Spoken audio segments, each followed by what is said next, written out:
Hey gang, Spada coming at you with a quick video review of some old toys. I mean, we are talking old here. We're talking GoBots. As you can see, we have one of the power suits. Actually, this is kind of a mishmash between the two different power suits in the GoBots line.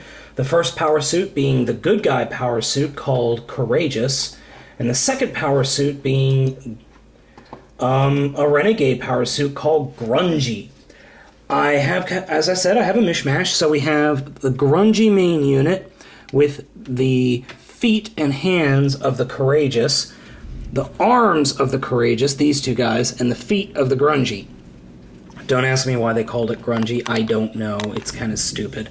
But something of note, all these power suits, the GB1, GBP1, GBP2, 3, and 4, each one only works with certain GoBots. If you bought these back in the 80s and you actually took a look at it, and on the back of the card there was actually a listing and a diagram of which GoBots it would work with. The reason I have selected these GoBots is because these are the guys that these suits work with.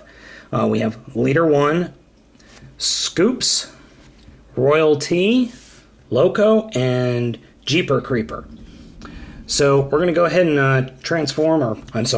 convert the GoBots first, and then we'll get them into the power suits. So Leader 1 is fold those back, pull the legs down, arms out, there's the head. Now, one other thing to do is just rotate the side fins there, and now he can stand. For Loco, he was actually the first GoBot I ever owned. I actually have multiples of him now, because he was also one of the most prolific. I think everybody had this guy. Jeeper Creeper is actually pretty complicated, and a little broken. All these guys are kind of floppy. So we're going to rotate the legs out like this, flip the bumpers down, and rotate it 180. And in order for him to get in the power suit, you have to fold these bumpers back up. And then pull the head out, but on mine, the head sometimes stays up, sometimes doesn't. So we're going to play it by ear there. And also, he doesn't stand up too well. Next for Royal T, and out of all my figures, he is the worst. I'm sorry, not worst as in bad, worst as in floppy. He is the floppiest. He's held up he's not held up very well, let's just put it that way. And I got all these guys off eBay a while back, so you never know what condition they're going to be in when you get something off eBay. So there we go. And finally, Scoops, and I've had a couple versions of him too. Now, Leader 1 came in multiple versions, he came in 2 colors, and a bunch of others came in multiple colors as well. So, here are our GoBots. We've got the Guardians, and we've got 2 Renegades. So, let's go ahead and get these guys in their power suits. We'll start with GP1. And this guy, I believe, can only hold Royal T. Yep. So, he's in there.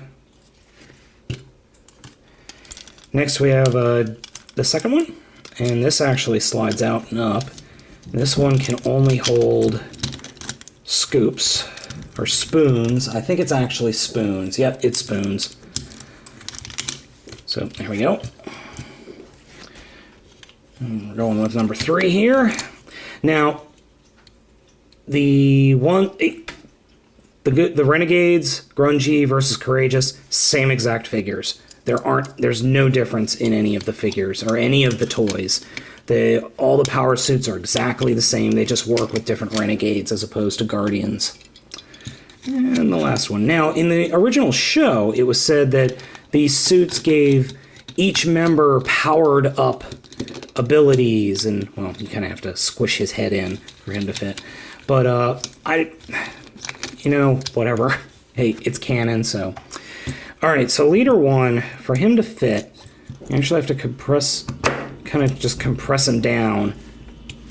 And then we take the whole main unit, and slide these booster parts off, and they just slide right off these metal plastic parts.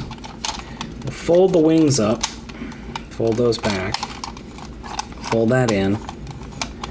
And these are will form the upper legs, and on mine it sticks. So there we go. Then this whole center section opens up like that to form a cavity, which we will deposit our leader one into. Now, I keep him scrunched up like that because he doesn't stand up too well anyway, so I just scrunch him up.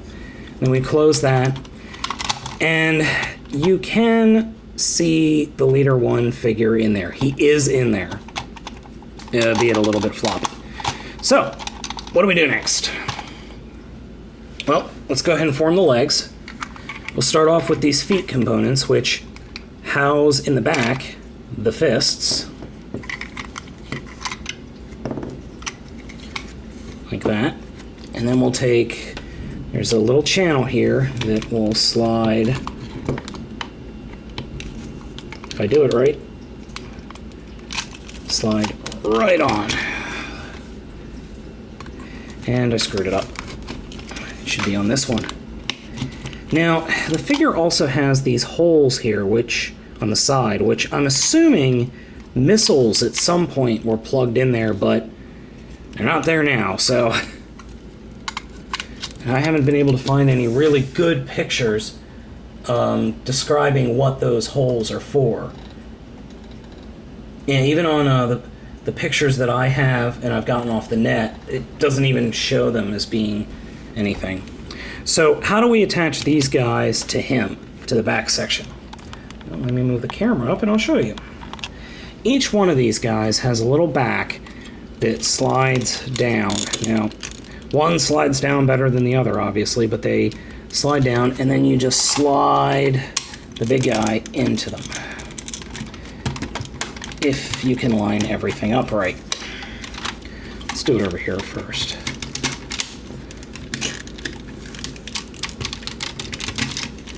There we go. Now when you slide it in, these will slide back up and cover it over. So, what do we do next? Well, let's go with the fists. Since this is number one, I'm assuming he's going to be the right shoulder, so let's get the right hand, which does actually open and close. And like every other piece on this guy, it slides into place, albeit not easily on my figures.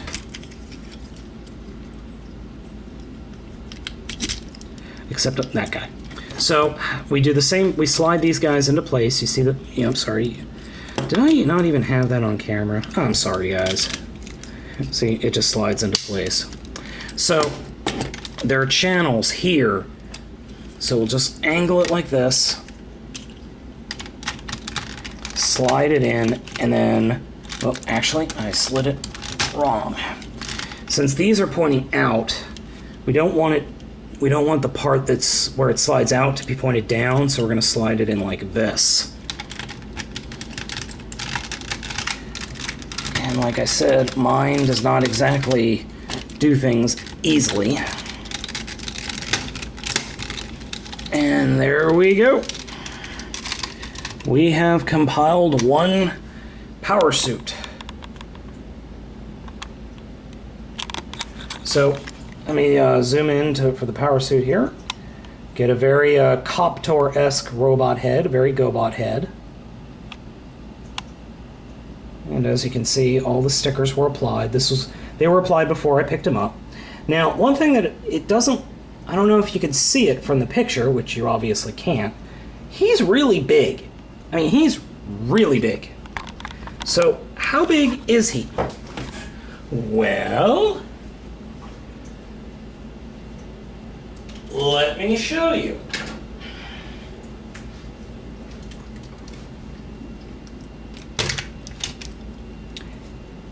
He's taller than Predaking. He's taller than any of the combiners in Transformers. He's taller than Omega Supreme, the original G1 figure. He's one of the tallest combiners that I have. If you can, I loosely call him a combiner, but he's really freaking big. I mean, he's huge. I mean, he's over a foot tall. And he doesn't take up that much shelf space either. I mean, other than the wings, which you can fold back out like that. If you do that, and then fold these wings down, he takes up maybe 3 inches. I mean, the widest point on him are his feet. So, as a shelf figure, he's really, really cool. As a GoBot, he's really, really cool. As just a toy in general, an 80s toy in general, he's really, really cool. And he's also really, really cheap. I picked this guy up from, this guy was in a multi-box set of, I think, 20 or 30 GoBots for like 20 bucks. And I think I paid $8 shipping and handling. I got this a while ago, but still, he's very, very cool.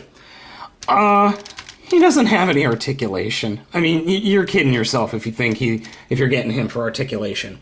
The one thing that is very rare to get a hold of are his weapons. He actually does come with a kind of a couple of guns that merge together to form one big gun. Unfortunately, I have never, ever seen it for sale. And they don't attach to the hand. They attach to these pegs right here. So, I've never been able to see it. I don't know if anybody actually has it. I might just not know what I was looking for. But, you know, if you can get this guy, and I really think you should, especially if you're into G1 and you're into the whole GoBot G1 idea, I would recommend this figure. I actually am very, very pleased with it. It's very, very nice, very throwback, because I remember this guy from my child. Well, let me rephrase that. I remember the Guardian version of it, and they're the same toy. I mean, they are the same exact toy. So you're not going to be looking at getting anything different than this. The only thing different is the color scheme. But, like I said, I recommend him. I think he's worth it.